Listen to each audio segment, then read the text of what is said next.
ใช่ก็ขอต้องมาตั้งเซในคันเนาะวันนี้ก็ทบยาข้าวทั้งวันหนึ่งคันเนาะมันไม่ได้ข้าวเดี๋ยวมาจามถอนด้วยเงินคันเนาะในวัดไส้อันคนเมืองไทยเขาตึกส่งกันเทศในคันเนาะวัดไส้ซื้อได้ว่าหยุดทุบในคันเนาะในคันนะวัดไส้อันไหนคันเนาะในคันเนาะ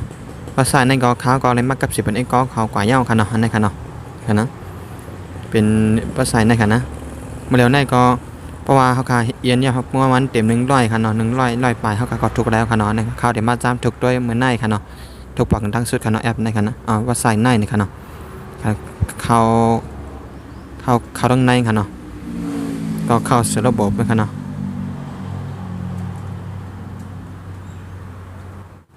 คันเนาะเข้ากาวคันเนาะ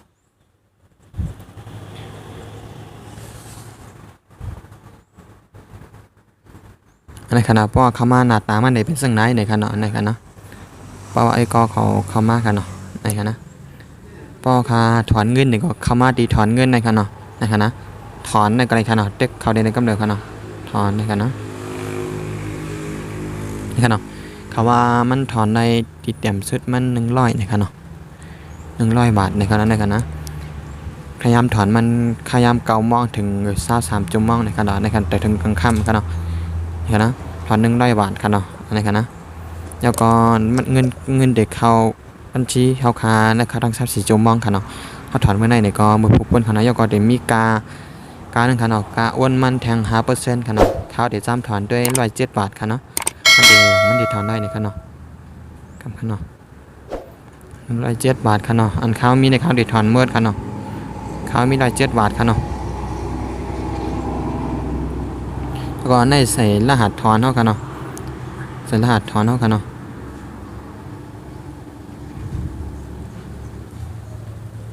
ใช่กันเนาะ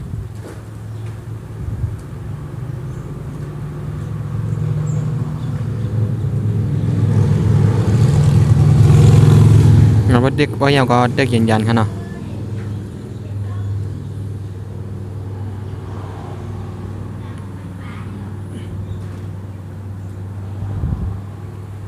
ถอน100 บาทในเขาเนาะจำถอนเมื่อเราให้ถอน100 บาทในเขาเนาะถอนอันนี้เขาเนาะว่าถอนปลายมันได้ค่ะเนาะในเขาเนาะในเขาเนาะเกิดกันได้ค่ะเนาะเกิด2 บาทค่ะเนาะในเขานะค่าถอนก่ายาวในเขาเนาะมันก็ราคาไปด้วยค่ะเนาะว่าเงินมันเด็กเข้ามาแล้วในเขานะคันว่าเขาด้วยดีในเขาเนาะในเขาเนาะเงินค้าก็2 บาทเขาเนาะบางไก่ค้ามี107 บาทค่ะนะก็2 บาทกันเขาค้าไปมัดด้วยกันค่ะว่าเงินมันเด็กเข้ามาแล้วในค่ะเนาะเพราะว่าเงินมันเข้านี่ก็ค้าเด็กขึ้นมาเฮ็ดเทียบให้นี่ทั้งกำนึงในค่ะเนาะค่ะ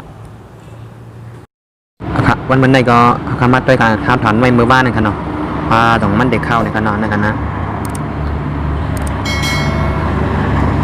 ในค่ะเนาะเขาขาดด้วยค่ะนะค้าถอนไว้105 บาทค่ะเนาะในค่ะนะค่ะเนาะ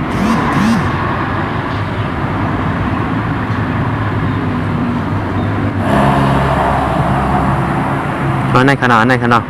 เข้ามาขณะเขาถอนไว้ว่า11 โมงปลายขณะในก็มันก็เข้า11 โมง55 นาทีขณะในขณะยัดได้ขณะเขาถอนไว้ว่ามันก็เข้าเมื่อว่ากันเดี๋ยวขณะในขณะวันที่3ขณะวินปะใส่เช้าในขณะ11 โมง55ขณะได้100 บาทขณะเขา5 บาทขณะค่ะอ้วนเขา5 บาทขณะในขณะพวกเองก็ขอถอนก่อนขณะมันก่อนถึง1 วันขณะเขาว่าในเขาตั้ง34 จุ่มมองในขณะแล้วก็กั้มไว้ขนาดในขณะเห็นนะรัดในขณะนะครับ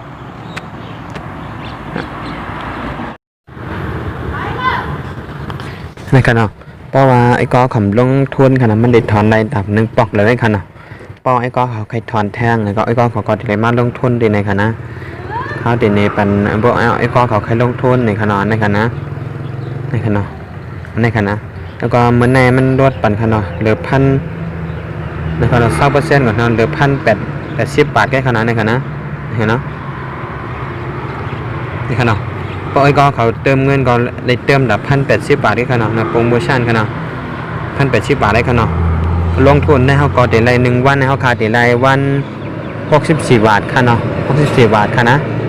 นะครับเนาะพวกเหลือนึงเฮาคาก็ได้เลยเขาว่าได้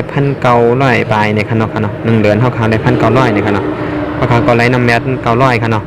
มันก็เลยเฮ็ดตัด3เดือนในค่ะเนาะในค่ะเนาะขยะมันมี3เดือนในค่ะเนาะในค่ะเนาะเพราะไอ้ก็เขาเคยทุกกวนมันก็ทุกได้2วัน2วันทุกไป1ปอกค่ะเนาะอันนี้ค่ะนะ64เนี่ยก็ว่า2วันก็เขาก็ได้เนี่ยทราบค่ะเนาะค่ะเนาะ10วันปลายใช่ไหมเขาก็เลยทุนกันเนาะค่ะเนาะประมาณ20วันใช่ไหมค่ะเนาะ20วันค่ะเนาะเขามันนับ20วันค่ะนะเนาะนี่ค่ะเนาะนี่ค่ะนะแล้วก็ขอมิทุนกาหือเนี่ยก็ลงกาหือไปก็ไล่ค่ะเนาะ VIP วัน VIP 1 VIP 2ค่ะเนาะพวก VIP 2ก็ตีกินน้ำอีก1ค่ะเนาะนี่ค่ะนะการลงทุนค่ะเนาะพวกใครลงเนี่ยก็เต็กเขาเนี่ยเติมเงินนี่ค่ะนะนี่ค่ะเนาะอันนี้ก็เขาก็ไล่เงินกับตี212นี่ค่ะเนาะไม่ยังเขาปั้นไว้น้ำค่ะเนาะเขาก็ด้วยเนี่ยก้อนร้อยใหญ่ค่ะเนาะนี่ค่ะเนาะนี่ค่ะเนาะนี่ค่ะมาส่งด้วยนะครับเนาะมาส่งปุ๊บด้วยนะครับเนาะส่งอันเป็นเฮาคาร้อยกันเฮาคาแคปหน้าจอเนี่ยก็มาส่งด้วยนะครับนะนี่ค่ะนะส่งมันเขาด้วยนะครับเนาะว่าส่งมันเขาก็บันทึกด้วยนะครับเนาะนี่ค่ะนะโอนเงินเนี่ยค่ะเนาะนี่ค่ะนะก็เงินก่อนเดี๋ยวมาเข้าด้วยนะเขาก็จะได้เป็น VIP บ้านกันค่ะเนาะแล้วก็ใส่ไม้รหัสครับว่าอันนี้5ตัวนะครับเนาะ5ตัวครับเนาะนี่ค่ะนะ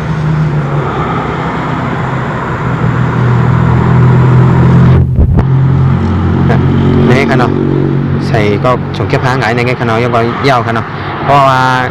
บ่เฮาคาไปได้เป็น VIP บ้านเนี่ยเขาก็ตักเขาว่าที่เป็นห้างนี่ค่ะนะนี่ค่ะนี่ค่ะนะเป็นห้างค้าที่ตักกันที่ในว่าเขาเติมเงินเนี่ยเขาขับไปได้เงินเนี่ยค่ะเนาะเงินเขาขับไปได้ขึ้น VIP มั่นเนี่ยเขาก็ตักกันที่ในค่ะเนาะเพราะนั้นเขาก็เขาก็ส่งไม้นะครับเนาะส่งไม้รหัสอันนี้ค่ะนะส่งแคปหน้าจออันนี้ค่ะเนาะส่งกับบันเขาค่ะเนาะว่ามาให้หลานเราเปลี่ยนแน่นะครับเนาะเขาก็ติดแชทบันเขาก็ติดเติมเงินมาบันเขาค่ะเนาะพอเติมเงินเขาก็เอ็นแล้วค่ะเนาะนึกว่าเขาขาดเดลิเฮ็ดนะครับนะเฮ็ด8นะครับนะหรือวัน8มันไร8บาทค่ะเนาะ8บาทค่ะเนาะนี่ค่ะนะมันติดตัวเคาน์เตอร์คันนึงฮู้ค่ะเนาะจะเลย8งาน8บาทค่ะเนาะหลังว่าเขาขาดเดลิ8การ8กัมมันค่ะเนาะให้8กัมมันค่ะเนาะก็ยาวกว่าเดลิ8บาทค่ะเนาะ8 2 64ค่ะเนาะก็เลย64บาทค่ะเนาะนะใน VIP 2ไม่จะถึง VIP 3ค่ะเนาะค่ะเนาะค่ะในการลงทุนบ่ไอ้ก็ของใครลงทุนได้ก็มีกันง่ายค่ะเนาะง่ายๆก็ได้ค่ะเนาะก็บ่ไอ้ก็ขอทุบเงินไปไล่ว่าซิแล้วก็ตักกะหาดีนายค่ะเนาะราคาดีนายนะคะนะไอ้ก็ขอมีเงินใครมาจกกันจะแม่เอ็นในก็ตกอยู่ในค่ะเนาะในค่ะเนาะมาปั่นในค่ะเนาะกันค่ะเนาะ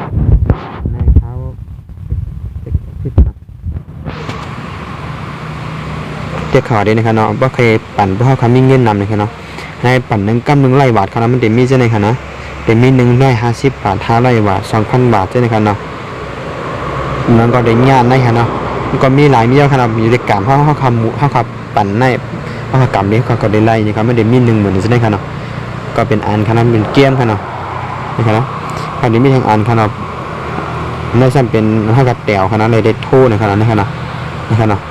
ถ้าได้ค้าไปมีเงินไว้ได้ครับไปแถมเงินขนาดไปใส่เงินในขนาดเขาก็ใส่ด้วยในขนาดมันก็ติดเตียมหมักแก้วด้วยในขนาดเขาก็ใส่ล็อกไหลก็ใส่ขนาดในขนาดมันมีเงินขนาดก็ไข่เอ็นในขนาดเขาก็กับ10ในบัตรไอ้ก้อเขาขนาด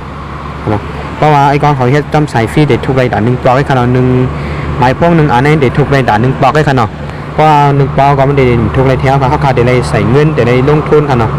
เป็นลงทุนเนี่ยก็เขาก็เดี๋ยวเลยน้ำเนียดได้ขนาดเนาะนี่ค่ะเนาะมันเป็นว่าใส่นะเขาเดี๋ยวเลยลงทุนขนาดก็เอาฟรีเอาก็เดี๋ยวเลยลงทุนในขนาดไอ้ขนาดไม่ขันรถกาขันนี่ค่ะเนาะ1,350แล้วก็เดือ1,080บาทขนาดนี่ค่ะนะค่ะคนบ้าไอ้ก็เขาก็เตะป่องใจกันอยู่ในขณะป้อมป่องใจนี่ก็จบทำคำอะไรตีนี่ไม่เซ็กไรในขณะค่ะลิงมันบ่ว่าสนใจใครสมัครในว่าค้าออกว่างไว้บัณฑิตได้ในคันเนาะค่ะยินสมขับใจดีไอ้ก็เขามาปันแห้งค่ะเอาเช่นต่อผักไอ้ก็เขาจะติดตามปันข้องอยู่ทุกภาคฟังในคันเนาะค่ะในซุ้มค่า